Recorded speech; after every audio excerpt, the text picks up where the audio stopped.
an educator, it's my job to give my students the most opportunity with the best resources available. In the past, when I was younger, I had a word processor that I used for school. Today, that device may seem as antiquated as the older model, kind of like this versus this. But the Corona enabled me to do my work for class. What disappointed me though was the manual. It seemed thicker than it really was, but I never fully took advantage of my device. Yes, I was able to use it, but more as a fancy typewriter, never to its full potential. But what is a tool?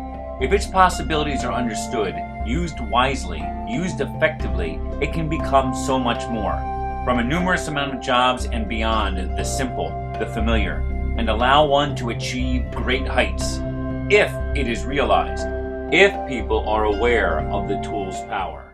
To do a job, you need tools. To do a job well, you need the right tools. Without the right tools, the destination can still be met, but the road to getting there can take longer and much can be lost along the way.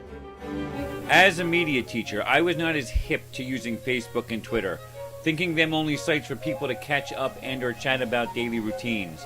But they have become so much more. More as tools used in marketing, promotion, communication, awareness, sharing, and learning. These tools and many more web-based applications have become the mainstream for connecting and growing.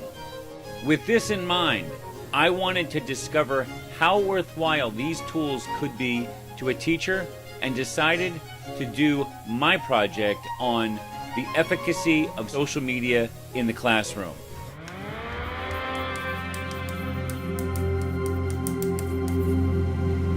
Why social media? Because times are changing and so are the students, along with technology. And in order to keep up, education also has to change. If teachers want to reach their students, they need to find the proper tools in order to do this. And those proper tools are social media. Meet the millennials. This next generation, or Gen Y, learns differently.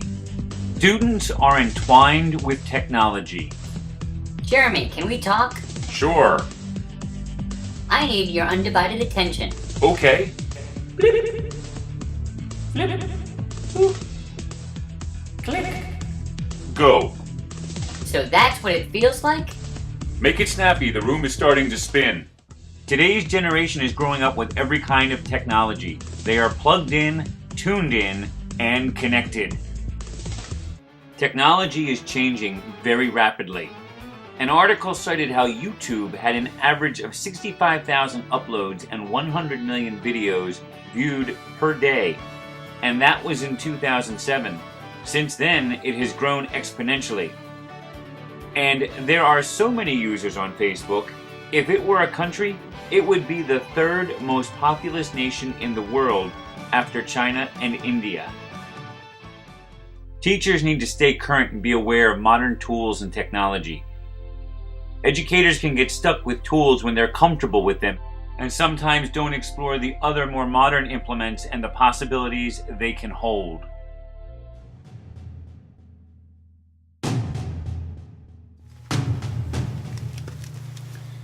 So what does the literature say? Social media makes an impact with learners. Root and DeValier talk about several key factors about millennials. How they're connected, they're social, they're engagement and experience oriented, they're immediate, and they're visual and kinesthetic learners. Redmond and Trapini remark that learners make the very most and take advantage of technology for their lives. Social media is transforming the classroom. Social media and its tools are changing the traditional ways of teaching and opening up new ways and becoming more innovative.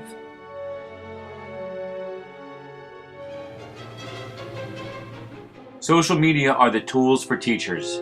Abe and Jordan talk about how social media provides an opportunity for educators to speak to students in a way they are likely to be reached, engaged, and better connect with the content. The instructional problem. Within my high school, resources can be limited and spread out amongst 3 high schools all within one district, so it is making the most out of what is available. getting through the tangled mess of obstacles which can also hinder the growth of social media use, such as policy use, resources, knowledge, awareness, and let's not forget time. Earlier I mentioned the use of adapting approaches with the times to more efficiently connect content to the learners, adapting one approach with another, traditional ways with newer tactics. So ultimately, in order to reach the students, educators need to be made aware of how social media can be used for lessons and instructions, trying to get through, around, and over problems, as well as making that leap to producing and using these tools to instruct. It can be overwhelming, the number of applications and tools that be used over the internet on both a phone and a computer. What I wanted to do was focus on the tools that have mainly been around for a while, such as Blogger, Edmodo, Facebook, the Flipped Classroom, Google Docs, Instagram, Twitter, websites, YouTube, and UGCs, which are generated content like YouTube videos, Vines, and Instagram videos. My objectives? Since there are so many applications, I wanted to take some of the more popular and familiar sites to work with on projects and to inform the teachers about. I wanted to show the effectiveness of social media by helping to make the teachers more aware of how to use the social media tools, by creating lessons through social media, show how others are currently using these tools, and to have teachers share their experiences on how social media has worked and benefited them in the classroom. The timeline? I had originally started I intended to conclude by the summer. However, with the end of the school year, it became difficult to create and compile all the content I wanted, so it needed to be extended into September and October. I anticipated issues shown in yellow. However, I was able to adapt to the issues such as professional demands, scheduling, time constraints, technical glitches as they came up, finishing within the project's estimated time of completion.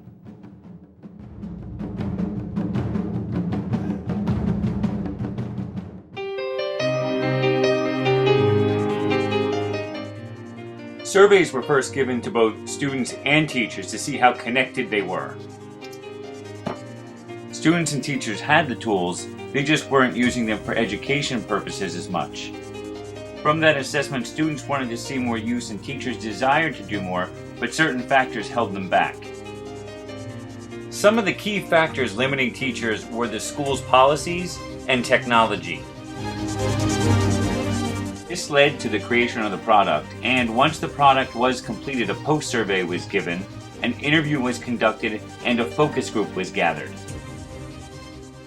When it comes to the product, it first started out as a series of smaller videos, UGCs, lessons, websites, channels, and more. Then they were all put together to create a website. All of those products, along with testimonials collected, were brought together into one website in order to instruct and show teachers about what tools are out there, how they can be applied to lessons, and their effectiveness towards those lessons. A contact page to talk more about these sites and share ideas, as well as establishing a Facebook group for greater collaboration of experiences. And the results? After teachers explored the site, they took a survey to see what they thought. Survey said? The survey said for those who took it that many of the teachers had not used the sites in class. While they had previously used and were familiar with some of the more popular sites, like YouTube, highlighted here, overall as a total sum, not using sites at 81% was greater than the 19% of sites used. 87% agreed that the website was helpful in making them more aware of the tools and their various uses. After going to the site, a large portion of teachers, 84%, were inclined to obtain more information about using social media. And what was significant here was that 77% of teachers were now more inclined to go use and create lessons which involve social media. For those who had used the tools before, 93% were willing to share their knowledge. And the majority would use the website 41% or a workshop 31% to share what they know. And from the website and its testimonials, teachers found the secondary social media sites mentioned briefly, somewhat effective, but the main social media sites, of which there was more focus and emphasis, they found to be very effective. Overall, the teachers found the website to be 90% effective. Results of the interview conducted shed light about policy at another school and how well it works for them, and compared it to my school. The differences between some factors show what could be done to allow the increase of use for social media at my school. The focus group mainly agreed with each other, emphasizing a bit about resources and policy. They said that there is a demand for social media use.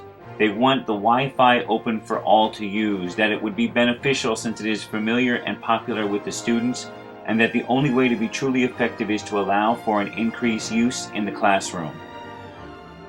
The findings: while a great deal of individual video content was not created for a large number of teachers, many of the teachers, both those who use and didn't use social media, were affected by the website. There is a large number of teachers who are willing and want to learn how to bring social media into their classrooms. There are still deterrents when using social media, but with a number willing to learn, that may change. While the immediacy of all teachers having social media filtering into their classrooms will not be an instantaneous event, however, now with a greater awareness, there is momentum. The challenges, there were mainly two: time constraints. Whether it was my own or with others, and trying to stay on course was difficult. The second was resources, both with people and devices. Having more available and reliable on both counts would make the process go more smoothly. But people are very busy and short on time, as well as all technology, which would be nice if it operated like clockwork. For the future, I see a lot happening with social media. Already I received this email which asks all teachers what sites they want open for the educator and their students. On top of that, I will be part of the interactive technology meeting and conducting a workshop on UGC's Video to Go, talking about YouTube channels, iMovie, Vines, and other video sharing. I would also like to help the website grow and try to establish something after school for teachers. I've become my own best research subject. Final thoughts. In the beginning, I mentioned my own reluctance to social media. Along the way, through this process, I've become my own best research subject in transforming my own thinking and intentions to bring the tools of social media into my classroom, to keep my students current and innovative, and my methods on the cutting edge.